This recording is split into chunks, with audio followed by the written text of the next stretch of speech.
আসসালামু আলাইকুম রহমতুল্লাহি ওবরাকাতু। ইসলামিক টিভি বাংলায় সবাইকে স্বাগতম। আল্লাহ তাআলা আমাদের জন্য পবিত্র মাহে রমজান নাজিল করেছেন। আল্লাহ রাসূল সাল্লাল্লাহু আলাইহি সাল্লাম এক হাদিসের মধ্যে বলছেন, হাদা শাহরুন, এটা এমন একটি মাস, আউয়ালুহু রাহমা ওয়া আওসাতুহু মাগফিরাহ ওয়া আখিরুহু ইতকুম মিনান নার, আও কামা ক্বালা আলাইহিস সালাতু ওয়াস সালাম।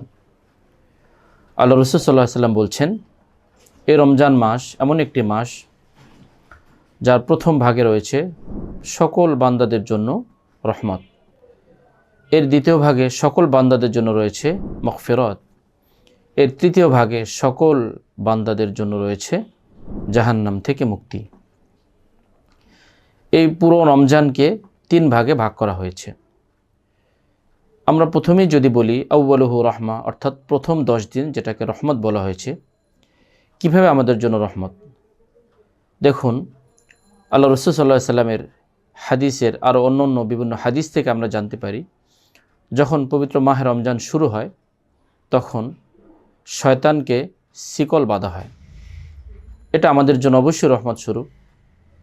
কেননা আমরা যখন দুনিয়াতে আল্লাহ তাআলার ইবাদত করি, চলাফেরা করি, আমাদের সামাজিক কাজকর্ম করি, সকল ক্ষেত্রেই কিন্তু শয়তান আমাদেরকে ধোঁকা দেওয়ার চেষ্টা করে।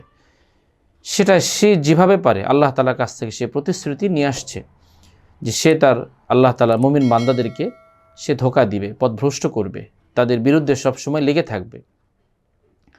যেহেতু আল্লাহ তাআলা শয়তানকে শৃঙ্খল আবদ্ধ করেছেন, শিকল দিয়ে তাকে আবদ্ধ করেছেন, এটাই আমাদের জন্য প্রথম রহমত। দ্বিতীয়ত, আল্লাহ তাআলা রাসূল সাল্লাল্লাহু আলাইহি সাল্লামের হাদিস থেকে যেটা আমরা বুঝি, আল্লাহ তাআলা জান্নাতের সকল দরজাগুলোকে খুলে দেন। ফুতিহাত আবওয়াবুল জান্নাহ, জান্নাতের যতগুলো দরজা রয়েছে সেগুলো আমাদের জন্য খুলে দেন। জান্নাতের অনেকগুলো দরজা রয়েছে, এক এক দরজা দিয়ে এক এক ধরনের জান্নাতে প্রবেশ করবে।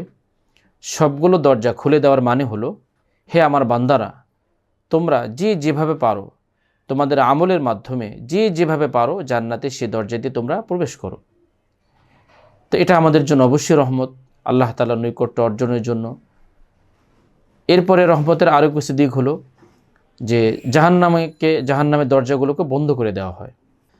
তো জাহান্নামের দরজাগুলো যখন বন্ধ হয়ে যায় তখন অবশ্যই পাপ কাজ করা আমাদের জন্য কঠিন হয়, নেকির কাজ করা আমাদের জন্য সহজ হয়।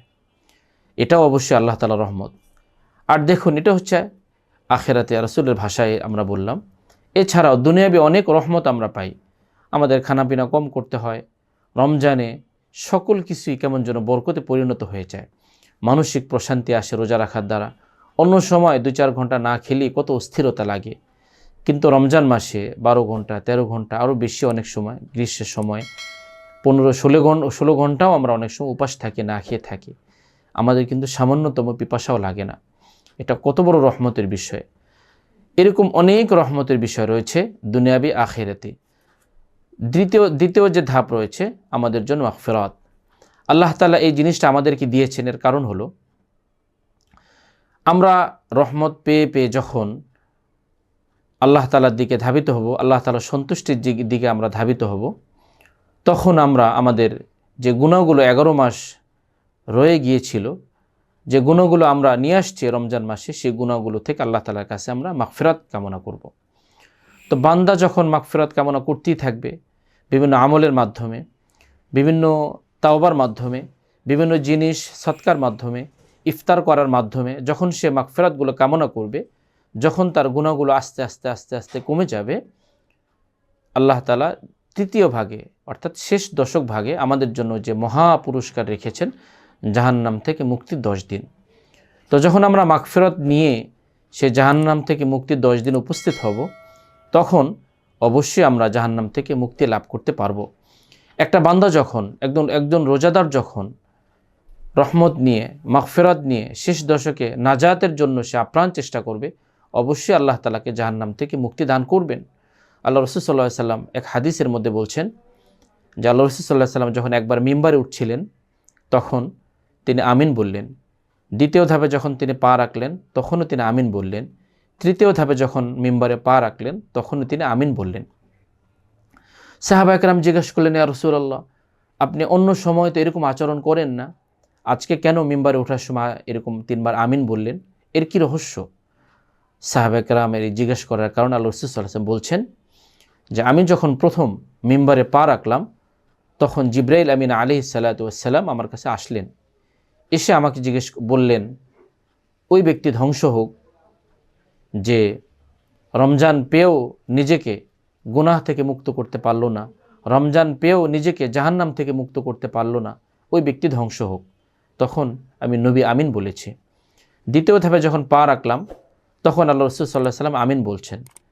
এর কারণ হলো জিবরাইল ওই সময় বলছেন, যে ব্যক্তি তার বৃদ্ধ বাবা মাকে পেয়ে তাদেরকে খিদমত করে নিজেকে জান্নাতে বানাতে পারল না, যে নিজেকে জাহান্নাম থেকে মুক্ত করতে পারল না, ওই ব্যক্তিও ধ্বংস হোক।